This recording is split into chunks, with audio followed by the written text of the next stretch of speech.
So the question that Jody asked me here is how to outsource, and there's a lot of different ways. And what you were mentioning, Jody, is your tale of woe is trying to outsource and sift through like these. Hey, who do you use? Like you could ask me, Don, who do you use to do your transcription, or who do you use for this, or who do you use for that, and then kind of wasting a lot of time, right? And so that's kind of the struggle, right, Jody?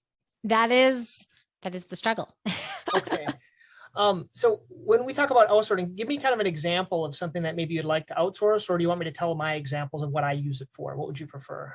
Well, we could use a little bit of both. So okay. For example, maybe I'm looking for someone to help me on LinkedIn ads or Google ads, or maybe to come up with webinar copy, something along those lines. Those are the three that come to mind. Okay, good. So there, and you've probably tried, you said Upwork was one that you mentioned. I've tried Upwork, and it's not that there's not qualified people in Upwork. I just find it overwhelming because I might post something and I get a gazillion people, or I get no one, like I get crickets. Or if I go the other way and I try and find people and invite them, there's a gazillion people on that side. And it's how you kind of sort through and find. How do you see who's qualified? Right. The qualified people. Okay. So I've done a few things. So a couple of outsourcing methods that have worked for me. You probably have heard these. Well, first of all, like the king of outsourcing, if you've read any Tim Ferriss's books, or Ari Meisner, the art of less doing. Have you heard of it? I haven't read that one. So it's called The Art of Less Doing. And so he has a lot of good tips in his book. So certainly he also has a virtual assistant company, right? That's the whole idea behind him. So I can tell you what I've messed up with. First of all, I did have a Filipino virtual assistant, and he got COVID. And then I think he just really didn't want to say he didn't like what he was helping me with, but because they're very nice. And he just kind of never showed up again. There is a Filipino virtual assistant. So that would be a dedicated virtual assistant. You would have them for so many hours. There's a couple of places you can get them, and they could do specific tasks, but usually they're not as detailed as the tasks that you need. Okay. So I had used him for, like, I gave him login access to my YouTube, and he used to put in the descriptions. He used to put in the tags. He used to put in the call to action for my YouTube videos. He did a good job with that. And he can do some like data mining and some stuff like that if you needed that done. It sounds like for what you need, the go-to is probably going to be Fiverr. Have you done any Fiverr work? A little bit. And the only reason I'm saying Fiverr, so my go-to are Fancy Hands and Fiverr. Those I haven't heard of Fancy Hands. Yeah, so those are my two go-tos. And the reason I like those two, because they do two separate things. I'll first talk about Fiverr, the reason I like it. With Fiverr, you can ask for something done. It's a specific task that you need. So what tends to happen is these people do these things hundreds and hundreds of times. And then what you can do is you can see how many times they've done that gig. It's called a gig. Okay. And so, for example, I wanted to set up a Shopify website, and I found someone that had done it hundreds of times, and then I can hire them to do it. And since they're doing it so many times, it tends to be a lot less expensive, like design work, like taking a Word document and making it into a beautiful PDF download. They can do that for you. Taking your videos, editing it, they can do it. Helping you to do AdWords, they can do that. So they're very specific tasks, and you have to pay per time that you have them do it. So I want to do a campaign for Podiatry to get people in the office with plantar fasciitis. They will help do that specific campaign for that for a pretty reasonable amount. So Fiverr is good. Now, Fancy Hands is just cool. It's like my virtual assistant. It's like my assistant that does everything, because I don't have one of those. And so, like the other day, I took a picture of the pillows on my jacuzzi because I needed to swap them out. I took a picture, sent it to them, and say, hey, can you find where I can buy these? And they found it for me, and they charged like $7. Like I couldn't find that for $7. And so you get so many, they don't call it gigs, so many tasks. So I have one $30 a month, and I get 5 tasks, and they keep adding up. And so eventually, like let's say I'm doing a book thing where I want someone to edit a book, I'll send it to them. They may use 4 or 5 tasks. Very commonly, let's say we talk today, Jody, and I like you, which I do. And I'll say, can you That's just good to send hear. a book? Can you send a book by Ari on the art of less doing to Jody? So I'll send that to them. I'll send your contact and I'll say, look it up in LinkedIn, look her address up and send it to her. And I pay $8 and they actually send it and they give an authorization thing in my email. I click it and I authorize payment through whatever credit card that I have. So for these like tasks that you need done, they're more like they're 20-minute segments basically. So they're segments of 20 minutes. That's how you use Fancy Hands. So those are the two that I spend most of my time in, are Fancy Hands and Fiverr. The thing with Fiverr, you would look it up, for example, on a certain task. So we can actually go there. Let's share screen here and play around here. Okay. You had also asked Mhm.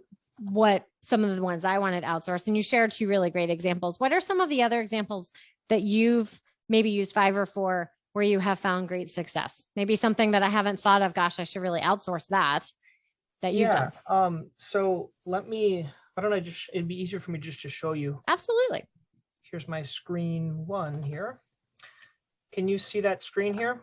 I can. Okay. So let's first look at Fancy Hands. So the way Fancy Hands looks like, and certainly I don't earn any money with them. And I spend some money. I don't spend a ton of money with them.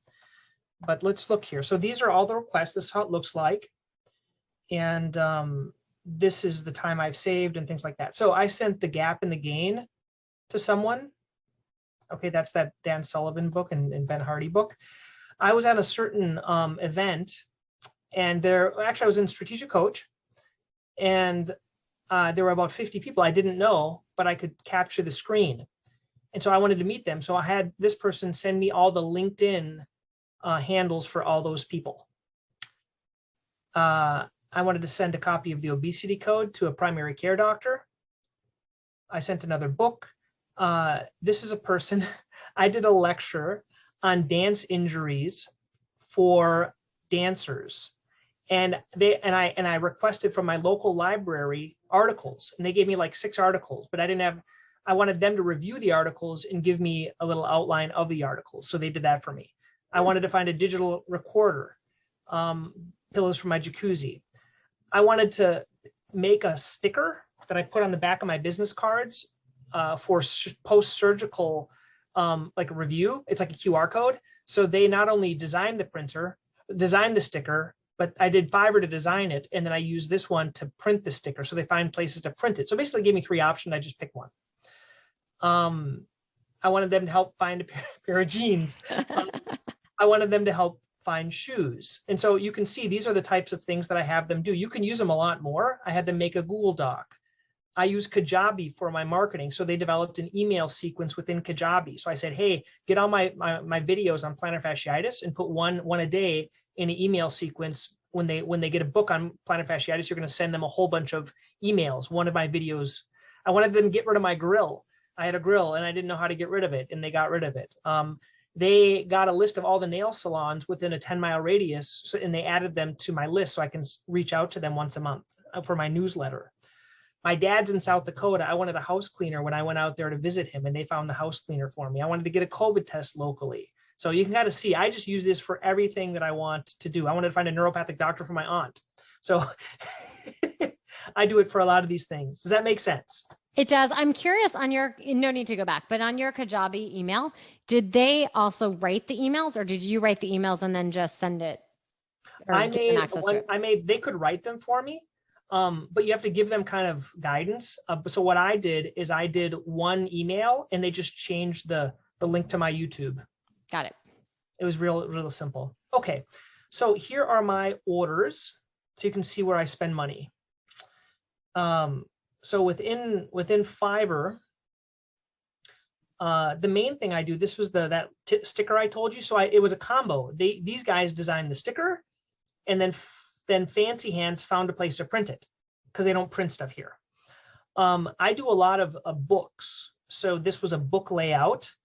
This is what I call my shock and awe package. If you know Dan Kennedy, he talks about a shock and awe package. And so if you go to my blog, which is drpelto.com, it's called a welcome packet. So basically before someone sees me, they get a copy of this thing. And this mammoth is 243 pages of goodness. And basically it just wows them before they come and see me. So I send this out to all my patients, and it basically how I got into podiatry. I have courses, books, my local television show that I do, articles. And basically this is a virtual junk drawer. I took everything that was on my website, on my YouTube, and I just did this all in a Google Doc, right? And all these articles that someone else wrote for me in the past, or they wanted me to be co-authors. And I put those all in this big document. And I sent it to Fiverr, and this guy I've used for multiple books. So all my books were designed by him. So if you look at my books here, this guy did all of them. So if you look at books, they all look consistent because this guy did them all the same. So I wrote them in Google Docs, and then he designs them and does a beautiful layout. So that's this guy. I wanted to do a Shopify store. So what I would recommend, two things. I'll tell you my mistakes. I thought I wanted a Shopify store. I spent $300. I designed a Shopify store, and then I closed a Shopify store. So if you're doing it, they usually have different level gigs, like a $50 gig, 150, then 300. I would start with the low one.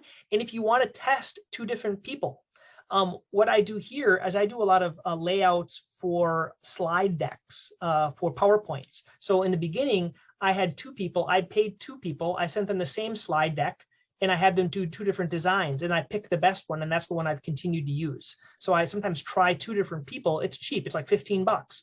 But then the bigger ones, I'll just keep using that same person. So I kind of test them. Here they made a YouTube trailer for me. They did something in Kajabi for me. They actually designed my website for me. And so I basically, with this is my hack. You find a great website you like, you send it to this guy, he'll copy it, at least the first couple of pages, and then you can just copy and paste for your future pages. That was a good hack. This guy revamped my LinkedIn. This guy did professional video editing. This person developed letterhead for a little prescription pad that I have. So this is what I use them on for this. So like, for example, you were looking for, what you're telling me, was it? Well, let's try, your LinkedIn was kind of motivating. So what if you were looking for like to revamp your LinkedIn about us page, or LinkedIn, like kind of what you had here? Yeah. So that was the guy I used, but what you would do is you would search like LinkedIn. I will review your LinkedIn profile. I will optimize. Now, when you're looking at this, if you see 8 things, I wouldn't do that. But if you see something that's catchy, what I would do is I would select this. And if you scroll down, you're going to find, so this is what I mean about like basic, standard, and premium. But they'll show other ones. This is what I like about it. Recommended for you. So I took someone that had an 8 things to someone that has 117 to someone that has 331. Look at that. I would use this guy. Okay. Or, you could do 2 different ones, but this is how I get the other ones. I go to the recommended to you ones. Got it. That's why I would choose. So I would choose. So I don't spend a lot of time. 35 bucks. Come on. I'll just, usually it takes longer to guide them than anything, because you have to explain what you want. And that's a little bit of a challenge for me. So, because I want to pay, but I don't want to tell them what I want done. I just want it done. Yep, I understand. What else do you want to look at? So that was one thing. What other thing? Google Ads. That one, I feel like everyone does Google Ads, and that's a challenge. Yep.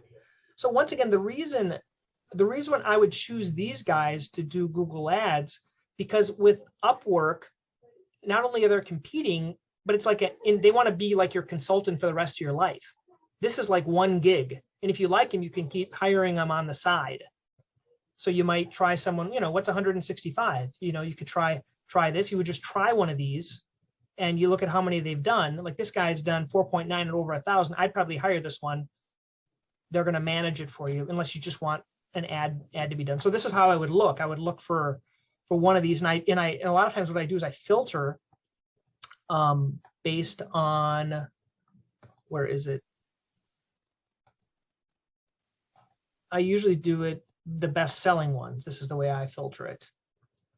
Because I don't know, it's social proof. It's like the same reason everyone looks at me and they see 300 reviews and my friends have 1 review. as podiatrists and they all choose me. Is it incorrect? Could I not be better than everyone else? I could not be, but it took me a lot of work to get that many reviews. So this person has 333 gigs, so you might want to do this for this. So you look at who has got the most, and I would kind of create Google, Facebook ads. Anyway, that's what I would Very recommend. helpful. Well, I appreciate it. And the little hack of going down below where they have recommendations. I didn't know that before. So thank you for sharing. Yeah. What else? What other virtual things? What was I going to say? What else? So virtual assistant, we talked about the Filipino one that I've tried. I spent a lot of money making mistakes on hiring. I've spent a lot of time trying to do things. And this is the thing, like I try to do things and I get frustrated because I have a really high quick start. But I'm not that detailed. So I try to do things like it's one and done. So for example, my video creation, I use StreamYard. And so I make the video and there's no editing that needs to be done. That's the benefit versus having an outside person edit your stuff. So I think if you can avoid having people do stuff, it's even better. So you don't have to outsource anything. Right. No, this is all very helpful. Thank you so much. You are welcome.